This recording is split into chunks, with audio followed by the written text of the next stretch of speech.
Welcome to the Do More podcast, where we share strategies and tips for improving your life in every aspect. Here's your host, John Farling. We're back with another episode here, and I'm sharing my, I guess not daily thoughts, but weekly thoughts. Actually, a thought that just popped in my mind. I need to do something about some type of studio, something, because sitting in the corner of my office here isn't cutting it. It's working for now, but I need to do something here. I just thought about that. So today, wanted to talk about misconceptions about money, if I can say the word. So money to me is one of those things that it's for whatever reason is kind of dirty to talk about.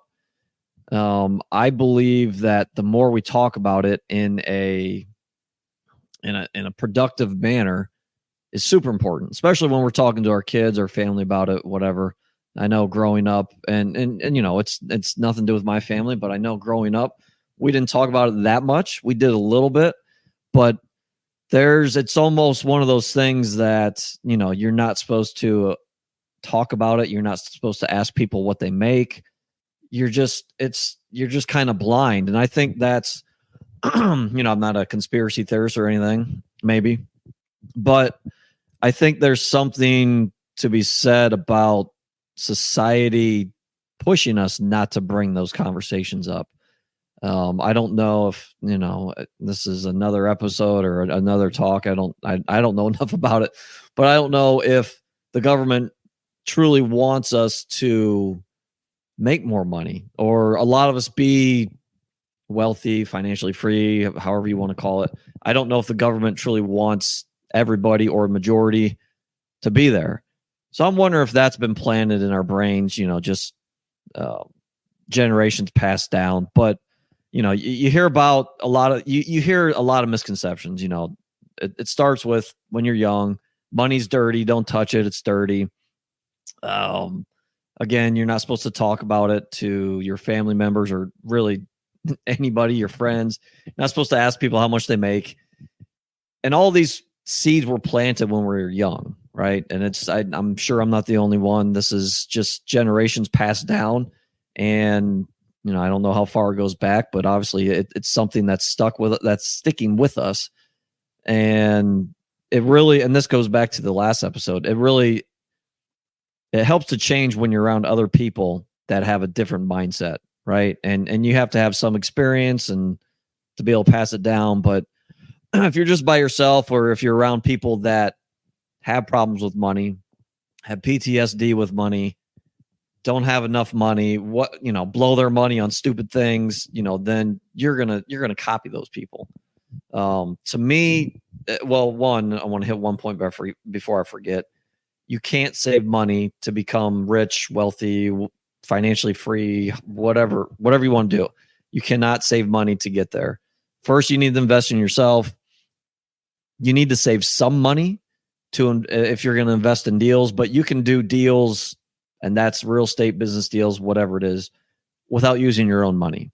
Saving money is you got to have a rainy day fund, right? When something just goes wrong and you need to get by for 1, 2, 3 months. Some people say you should have reserves of 3 months of your expenses. So your total monthly expenses, you should have 3 months saved.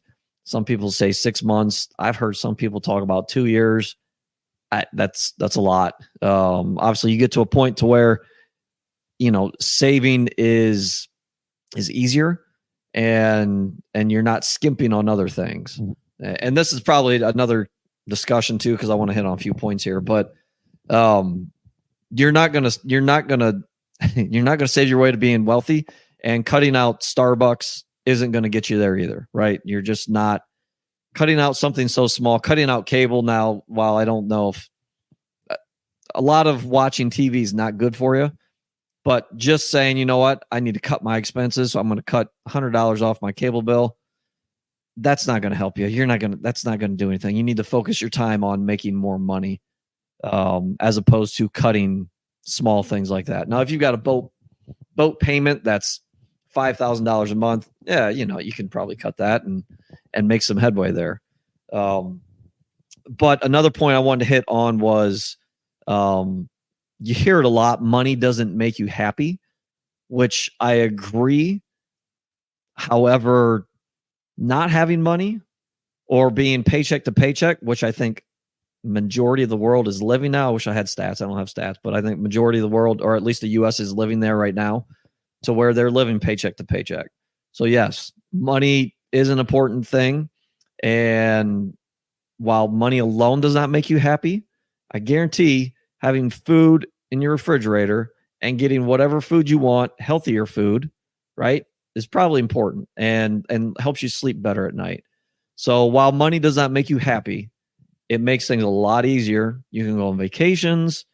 I'm not completely against buying some things, right? And it's not going to, buying a new car is not going to make you happy. You're going to have a little jolt of happiness, for a couple weeks, and then it's going to wear off, right? So you can't rely on it to make you happy. But I don't have a problem with if you're going to go buy luxury things and you can afford it, and it's a cool thing to do it. I don't see a problem with that. And I think there's a lot of people that go the other way, that for whatever reason, I don't know, and everyone has their own beliefs. These are my beliefs, and nothing, it's not right or wrong. I just think, if you want to buy a sports car and you can afford it and it's not going to impact you or your family in a negative way, go do it. If I had an option between driving a Hyundai and a Lamborghini, probably picking the Lamborghini, right? So, there's a lot of misconceptions there. I also believe that money is a tool. Money is also a measuring device. So not all occupations or jobs or businesses, are created equal. But I do believe that it's kind of a grading scale. So if you're, I don't want to say if you're making more money, you're more successful. That's not the case, because there are a lot of successful people that don't make a ton of money. For business owners, it is a tool, right? And that shows us the outcome of our work. That's also showing us to me, it's about chasing potential for myself. So for me to have, it's at least one way that I grade myself in a way, and that's making more money, right? I own self-storage facilities. So if they're doing better, if we acquire more self-storage facilities, we should be making more money, right? As a business overall. So it's a tool. So it's not a dirty thing. It's a tool. You're chasing your potential, whether it's personal or your business. Go make more money. It's also, and to tie into that, it's not the destination, right? It's not like, hey, once I get $1 million in the bank account, I'm going to be happy. I'm going to be set. That's not what we're doing here. It's more about the journey along the path of creating that $1 million, and you're building skill sets to get there, right? So if you can build the skill sets to make $1 million, how much do you think you can make after you build those skill sets and get that $1 million, right? That's what's important. Building those skill sets, making yourself better, making those around you better. And I've seen it here in the past year or so, year or 2 years. The more money I make, the more people I can help out. And that's a bunch of ways. That's donating, that's making hires. And my business is the people that I hire. This is more of a lifestyle type position that I'm hiring for. They're basically across the board. So majority of my positions are not full-time. I do have one full-time person that I use, third-party manager, which we can go over in another episode. But the full-time person that I have, it's more of a lifestyle job for her. She's not sitting at a desk or an office 40 hours a week. In fact, she just moved basically 2 or 3 hours from her house to live by her daughter, just went to college, and she's able to do this position technically full time. But it's lifestyle, right? So I think that's an important part too. And this is probably, I keep saying another episode, but probably another episode in building a business and growing and scaling. But if I wasn't focused on trying to make more money, trying to do more, plug for the podcast, then I wouldn't be able to affect her life and other people that I've hired in a positive way.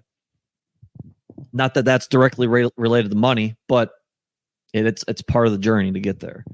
I also hear a lot of people, and it's been in some of the masterminds that I've been in, some of the rooms I've been in, and I don't know if it's directly stated, but I think the thought is there.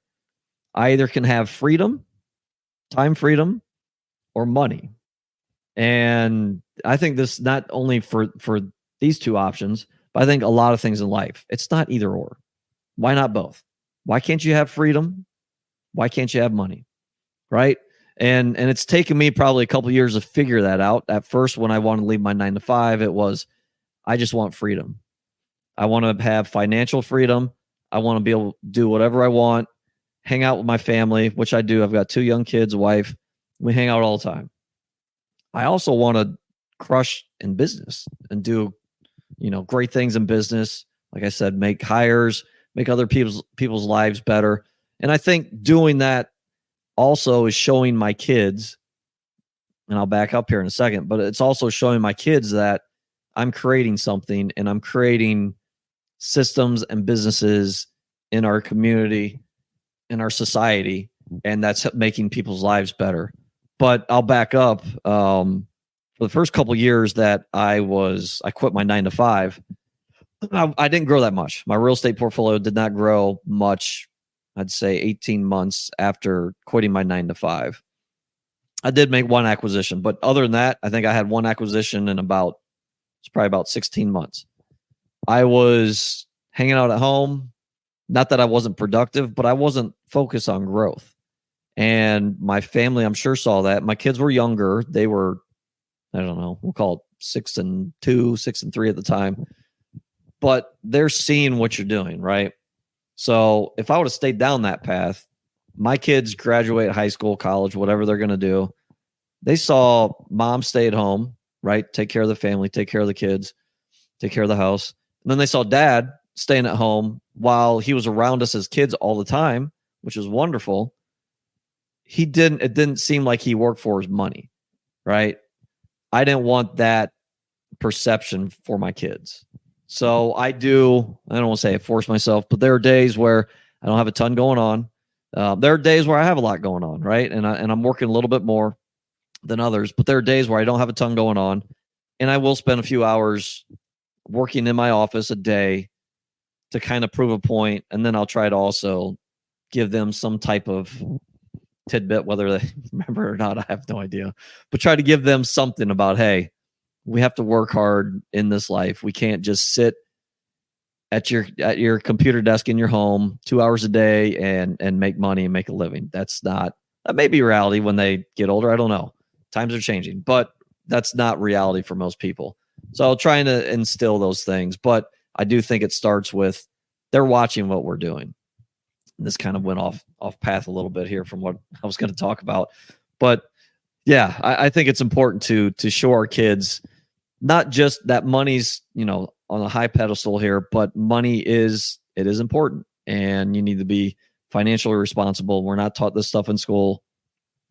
We're not taught really anything about money in school. Maybe you take an accounting class at some point. Maybe you learn how to balance a checkbook, which isn't important anymore.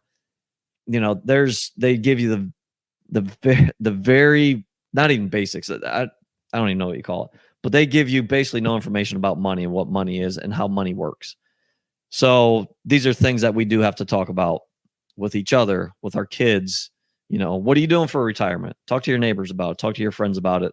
It's important to get those things out there, in my opinion. That's pretty much all. Actually, I've got one more point. Sorry, I do have one more point. I'm looking at my notes over here. So, and I've noticed this myself. There's been times where I've had money in the bank, money's coming in, and it's feeling kind of cushy, and I get kind of lax. And I've noticed that anytime a deal pops up, and I'll give you a little bit about how I do my deals, but I use my own cash. I don't raise money or syndicate. I use my own cash to put in my deals for down payment, repairs, whatever it is. Anytime I do a deal, and I've heard Grant Cardone say this, anytime I do a deal, I basically go cash broke. Not completely cash broke, but I'm using my money to buy these deals as far as putting money down for the down payment in these deals. And that also creates a sense of urgency and lights a fire under me. I'm no longer cushy anymore, right? It doesn't feel all that comfortable, which at times I think is a good thing. And then I have to become more strategic with things, maybe looking for other avenues to make money, maybe being smarter about money. It just kind of keeps me locked in and focused a little bit more. And I'm not saying everyone needs to do that. That's something I've found about myself that, and I just took down, this is what, August. I just took down 3 deals, very end of last year, and then 2 deals this year. So I've been in a way cash poor this year, and we're now starting to see the fruits of our labor. But for a few months, it gets a little feels a little tight, and I think that's a good thing. And I don't know if this podcast, and whether this podcast is good or not, I don't know. Remains to be seen. But I don't know if this podcast would have came if I didn't have that sense of urgency or that push to I don't want to say make more money, because I don't think this podcast is going to make money, but to be more strategic and do things.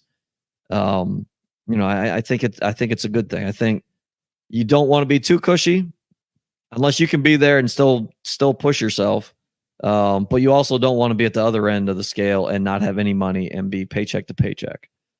So it's basically all I've got today. Appreciate everyone that's listening. Appreciate you hanging on throughout. If you're still listening to the end of the episodes, I know I'm usually fast forwarding to the next episode, but appreciate it. Please leave feedback. Would love to hear it. Follow the show, share the show if it's valuable, and we'll see you guys next time. Thanks. Thanks for following, subscribing, and listening to this episode of the Do More podcast hosted by John Farling. To learn more or ask questions, go to l4investing.com.